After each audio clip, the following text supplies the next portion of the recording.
안녕하세요. 1프로TV입니다. 여기는 댐시일입니다. 지금 뒤에 보이는 게 짐 탐슨. 태국에서 굉장히 유명한 브랜드인데 옷도 만들고 그리고 레스토랑도 하는데 싱가포르에 이렇게 레스토랑이 아주 좋은 위치에 있습니다. 지금 제가 마시고 있는 거는 보스라는 물이고요. 그리고 이것도 있습니다. 이거는 롯데에서 나온 우엉차. 여기가 벗겨져서 안 보이는데 이거는 우엉차입니다. 하이TV가 가지고 왔어요. 이 보스 물은 노르웨이산인데 하이엔드 중에 하이엔드. 근데 사실 물 맛은 난 잘 모르겠어. 물맛을 나도 잘 모르는데 이걸 내가 아랍에미레이트에서 주전으로 있을 때 진짜 매일은 아니지만 되게 자주 마셨거든. 근데 물맛이 정말 다르더라. 근데 지금은 이상하게 오늘 마실 때는 물맛이 다른 걸 사실 잘 모르겠어요, 이상하게. 근데 물맛이 되게 좋아요. 정말로 저같이 물맛을 모르는 사람도 물맛이 다른 게 확연히 느껴집니다. 참고로 노르웨이는 굉장히 부자 나라죠. 노르웨이가 또 유명한 게 석유 때문에 유명하고 국부 펀드로 또 유명합니다. 국부 펀드는 규모로만 따지면 세계 1위. 나 하는 김에 노르웨이 얘기 잠깐 할까? 그래. 노르웨이가 국부 펀드를 만들게 된 계기가 있습니다. 그 이유가 거기가 그 합해 단위가 노크인데 노크라고 발음이 맞나? 아직도 노크 써. 맞아 써. 왜냐면 내가 발주를 내본 적 있어가지고. 거의 유로 안 써. 노르웨이는 산유국이고 인구수가 적기 때문에 돈이 굉장히 많아요. 근데 원래 되게 못 사는 나라였어. 그래, 그건 몰랐네. 석유 그러니까 이제 바다에 석유가 발견된 거잖아. 그래 플랫폼 쫙 깔고 석유 빨아대는 거지.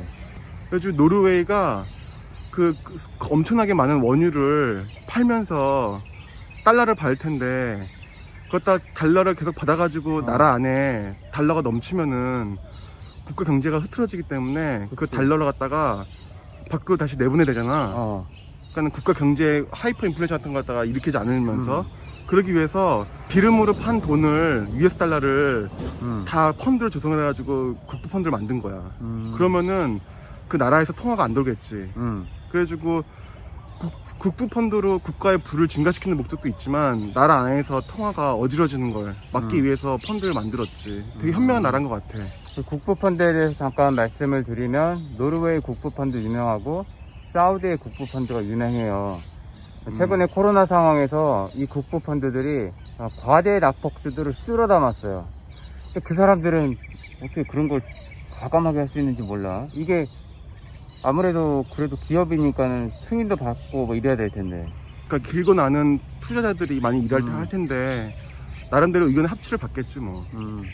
자, 서로는 여기까지 하고 오늘은 저희가 저희 노후를 위해서 각자 어떻게 준비를 하고 있는지에 대해서 말씀을 드려보고자 합니다. 일단은 미치투게더가 저번 주에 사실 영주권을 수행해 받았어요. 저는 5년 거주를 하고 받았는데 이 친구는 3년 남짓 하고 받았으니까 만 4년 만 4년 안 됐잖아. 4년 안 됐구나. 만 4년도 안 되고 받았으니까 꽤 빨리 받은 거죠. 그러니까 둘 다 영주권입니다. 그전에는 제가 CPF 얘기나 뭐 여러 가지 얘기를 별로 안 했는데 요즘은 얘기를 많이 해요. 그래서 영주권자로서 제가 CTF에 대해서 자세히는 몰라서 최근에 하이TV한테 많이 물어보고 있습니다. 네가 말해. 너 노후 준비 어떻게 해? 지금 노후 준비를 하는 거는 사실은 노후 준비는 크게는 저는 퇴직연금이 없습니다. 한국에 있을 때 제가 별로 여유가 없어가지고 다 깼고 국민연금에 한국에는 국민연금과 싱가포르에는 CPF 연금 두 개가 있죠. 전액연금도 있잖아. 그거는 깨야지. 집 살려면 내년 초에 집 살려면 깨야 되고 필요도 없고 사실 그건 쓸데없는 거고 국민연금은 다 아실 거예요. 사이트에 가서 내 연금조를 보시면은 현재 가치 그리고 미래 가치로 얼만큼의 연금이 수령 가능한지 나올 겁니다. 그거 지금 기준으로는 최대치가 월 500 곱하기 9% 4.5%씩 사용자랑 근로자가 내죠. 그래서 최대로 납입할 수 있는 금액이 45만원 월. 아마 더 낼 수는 있을 텐데. 내가 재작년에 연금공단에 가가지고 한국에 있을 때 그 당시 최대치를 조정을 했거든. 그때가 39만 얼마였어. 45만원이 맥스인가 봐요. 45만원이 들어가는 거죠. 저랑 이 친구랑은 국민연금을 내야 할 의무가 없고 중지도 가능하고 해지도 가능하지만 그래도 한국에서 낼 수 있는 최대치로 내려고 하고 있습니다. 계속. 영주권자는 국민연금 해지가 가능한데 저는 오히려 45만원씩, 이 친구도 그렇지만 45만원씩 매월 제 돈으로, 순수 제 돈으로 납입을 하고 있습니다. 그렇게 되면 노후에 우리가 한 64세부터 받을 수 있을 것 같은데 노후에 매월 200만원 정도 현재 가치로 받을 수 있게 되는 겁니다. 일단 그걸로 최저 생활은 될 거고. 그리고 국민연금에 대해서 잠깐 더 말씀을 드리면 저희는 국민연금이 절대 망하지 않을 거라 생각해요. 국가가 돈이 없어서 국민연금을 지급하지 못할 상황까지 온다고 하더라도 어떻게 해서든지 줄 거라고 저는 생각합니다. 일단 국가 부도가 날 가능성이 가장 적은 나라 중에 하나고, 국가가 빚을 찍어내더라도 연금은 낼 것 같아요. 안 그러면 데모나지. 난리 나지 뭐. 난리 나니까. 그리고 우리나라 정치인들이 국민들을 많이 사랑하잖아요. 그래서 어떻게든지 줄 거라는 확신이 있습니다. 국민연금은 뭐 여기까지 하고 거기에 이제 싱가포르의 국민연금 또는 퇴직연금에 해당하는 CPF. 그치. CPF 같은 경우는 1년에 모을 수 있는 돈이 37,700불입니다. 그 중에 2만 불은 자기가 부담을 하고 17,700불 정도는 이제는 회사에서 부담하는 식으로 해서 매년 쌓이는 돈이 37,700불입니다. 거기에 탑업이 또 있지. 거기에 탑업은 7,000불이 있고, 그건 소득세 공제를 위해서 탑업이 가능한 거고, 그래서 1년에 모으는 돈은 44,700불이겠네? 거기에 더해서 개인연금에 해당하는 SRS도 소득 공제가 되거든요. 그게 15,300불, 영주권자는. 그래서 다 합하면 67,000불인데, 그쵸.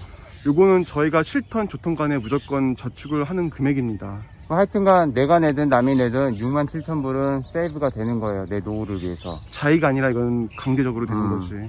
그리고 한국에서는 아까 말씀드린 국민연금 외에 퇴직연금이 있죠. 퇴직연금은 1년에 한 달치 월급이 퇴직연금에 쌓이게 됩니다.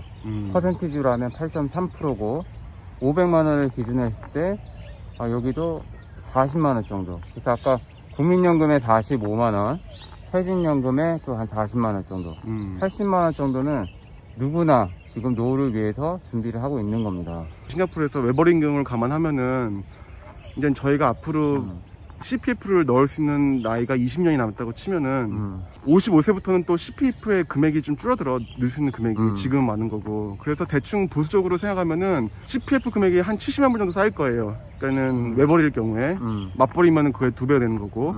70만 불 중에서 그러니까 CPF 라이프라는 프로그램이 있는데 제가 이걸 정리한 적은 있는데 70만 불에서 20만 불은 떼. 그 20만 불에 떼면은 그 국가에다가 줘. 국가에서 국민연금처럼 2,000불씩 현재 가치로 2,000불씩 죽을 때까지 주는 거야. 그게 있고. 좋네. 그치. 나머지 50만 불은 자기가 원할 때 뺐을 수도 있고 아니면 확정 이자 3% 4% 내지 확정 이자를 나라에서 주지. 그렇게 돌릴 수도 있고, 그러니까 70만 불 중에서 요약하면 20만 불은 국민연금식으로 돌릴 수 있고 50만 불은 자기 노후에 자유롭게 쓸 수 있고. 그러니까 CPF와 국민연금만 있으면은 크게 돈이 들어갈 일이 없는다면은 먹고 사는 데는 진짜 없을 것 같아요, 노후에. 참고로 여기 CPF는 국민연금하고 컨셉이 좀 달라요. 우리나라 국민연금은 내 계좌에 내가 낸 돈이 들어가는 게 아니고 그냥 국가의 한 계좌에 들어가서 n분의 1 해주는 거잖아요. CPF는 내 계좌에 돈이 들어가는 겁니다. 그래서 이거는 내 거예요, 그냥. 그게 좀 차이가 있고. 그래서 싱가포르 사람들은 따로 노후 준비를 안 해요. 왜냐면 CPF만 있어도 노후에 뭐 큰 걱정은 없으니까. 그렇더라고. 보면은 그 연봉 뻔히 아는 엔지니어들도 보면은 일단 돈을 모으는 것도 아닌 것 같은데 얘기해 보면은 10년짜리 차를 할부로 그냥 사더라고. 그게 가능한 거지. 그러면 CPF는 보통 여기 싱가포르 직장인들이 맞벌이하는 가정이 아마 90% 이상일 거야. 대부분 맞벌이를 하는데 그럼 두 어카운트 합쳐도 CPF로 100만 불 이상 모일 텐데 최소 100만 불. 돈을 모을 필요 없이 그냥 차도 사고 뭐도 사고 하는 거야. 어차피 노후에는 돈이 있으니까. 그리고 저 같은 경우는 퇴직연금을 아직 가지고 있어요. 그리고 매월 불입을 좀 하고 있는 부분이 있죠. 한국은 국민연금이랑 퇴직연금이 있기 때문에 어느 정도 이것만 잘 유지하면은 기본 생활은 가능한 거야. 그래서 그렇지? 한국 이제 연금이라고 하면 세 개죠. 국민연금, 퇴직연금, 개인연금 이렇게 돼 있는 거고 보통 3층 구조라고 하는데 이렇게 하면 많은 전문가들이 하는 얘기가 현재 가치로 300에서 400은 매월 받을 수 있다. 노후에. 이렇게 계산을 하고 있습니다. 근데 이게 다 근로자 기준이야. 그래서 자영업자 같은 경우는 좀 어려울 것 같은데, 근데 그분들은 또 다이내믹이 있는 거니까 일장일단이 있는 것 같아. 어쨌거나 차곡차곡 연금을 모아가는 게 중요한 것 같습니다. 그 연금은 노후를 위해서 반드시 투자를 해야 하는 겁니다. 이게 노후에 비참해진 분들을 주위에 종종 보잖아요. 그렇게 되진 않아요. 연금할 돈으로 음. 투자라고 그러는 거는 절대 하면 안 될 것 같아. 돈을 더 벌 수 있을지라도. 연금으로 트레이딩을 하면 안 되지. 그러니까 예를 들어서 글로벌 토탈 스탁 ETF 이런 걸 사면 그거는 괜찮을 것 같은데 나는. 근데 뭐 CPF는 국가에서 3%에서 5% 확정 이자를 주니까 그거에 만족하면서 투자를 따로 안 할 수도 있겠습니다. 그러면 오늘 영상은 이렇게 마무리를 하고요. 간단하게 두 줄 요약해 보겠습니다. 저부터 하면 연금은 필수다. 연금은 티끌모아 태산이 된다. 연금을 과소평가하지 말자. 이게 제 요약입니다. 오늘도 시청해 주셔서 감사합니다. 감사합니다.